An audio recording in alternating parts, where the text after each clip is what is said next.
Hello, everybody. It's New Year's Eve, of course, isn't it? Gosh, it's come round again. Isn't that ridiculous? Of course, it comes round. It always comes round, and it's never a fact that it comes round quicker or more quickly or slower than it does other times. It just is here, and now it's here.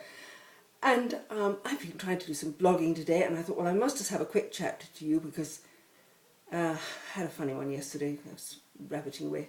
Anyway, life carries on. I've been cooking with buckwheat today. We had buckwheat pancakes for breakfast. Well, they call them pancakes. The recipe does, but really that's an American term for them because really they're drop scones or griddle scones, which is ancient old term. It's a name that they were old when I first started cooking them, just sort of little tiny pancakes. But I believe our cousins, the Americans, they call them pancakes, and I suppose they are, but they're just very tiny ones, but they're drop scones. And of course then the Russians make even tiny ones, and they call them blini, which of course, blini, my pronunciation is shocking. Anyway, of course they have them with caviar. And then you can also use the same blini with, as canapé, and as little tiny nibbles. You buy them in Sainsbury's, or in all sorts of supermarkets, I'm sure, in little packets, and you eat them with things. Anyway, I made these pancakes this morning, and I had them with lemon and lime marmalade, that nice marmalade that we bought from shop in Deddington, so that was rather nice. And then there were two left over because he didn't want any. Well, he's trying not to eat things like that. Not that they're bad, and I'm not quite sure if they're totally gluten-free. They don't have any gluten in them, but they may get contaminated with gluten in the process of using wheat. And it's not a grass. It's actually, buckwheat is related to the sorrel, rhubarb, and knotweed, so it's a different family altogether. But I think the seeds, they're grain-like seeds. And of course also nowadays, I don't know how long ago it was started, but buckwheat is also used as a green manure for people's gardens. It might even be used as a commercial green manure, on farms and things. I have no idea. I really don't know. Anyway, it's quite pleasant.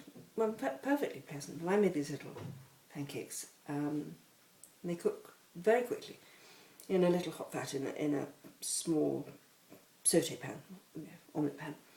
And it's jolly nice. I remember reading children's books, years ago, of course, now.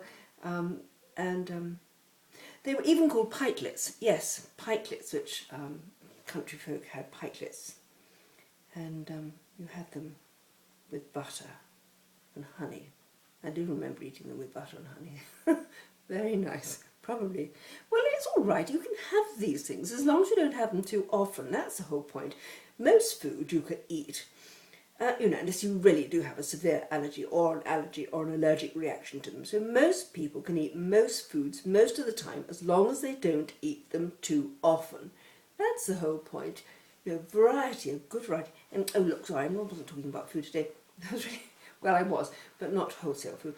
Anyway, so I think they're okay to eat. And I made mine with the lactose-free milk because I really can't take too much milk. It's lactose in it. Anyway, food again. I can't get away from food. I love talking food. I love cooking it. I love discussing it. I love looking at it. Buying, of course, I love. I can buy for Europe. Anyway, never mind about that. So we had these buckwheat pancakes, and then I had them at lunch with soup, and I'd got some lentil and vegetable soup in the freezer, and I'd taken that out, and I heated it up in the microwave, and then I put in a small dollops of hummus and boursin, and then I had these two warm pancakes with it, and it wasn't bad. Oh no, you wouldn't go out and it wasn't a brilliant lunch, but it was certainly perfectly good enough to be labelled a working lunch, so that was fine. So that's what I had. And we're not having anything buckwheat this evening. I don't know yet what we're having for supper. I have no idea, so we'll see. It'll be fun, whatever. We've got so much food in the fridge. I know what I am looking forward to, which is in the freezer, and that's oh no, I can't think what they are. Anyway, never mind. I've got lots of things in the freezer, so that's good. So no shopping for a while, which is bliss. Oh, apart from basic staples, milk and dog food and that sort of thing. Can't let Alice go without food. That would never do.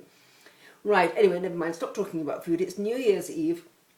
I hope lots of you are going out to lovely parties, are going to have a super time, and you're staying at home like us. Well, we're actually going out, well, I think we're going out to friends, so that'll be nice. So even if you're not going to a party, I hope you have a jolly nice time. It is New Year's Eve. My goodness, that's the end of 2013. And I have to say it's been a pretty good year for me. I have enjoyed myself. I've done lots of different things, so that's been rather good.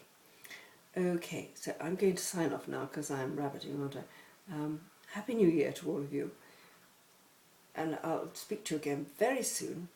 Have a wonderful time, and let's hope 2014 is a really good year for all of us, and that, you know, it's peaceful and prosperous, and everyone keeps well and fit and healthy.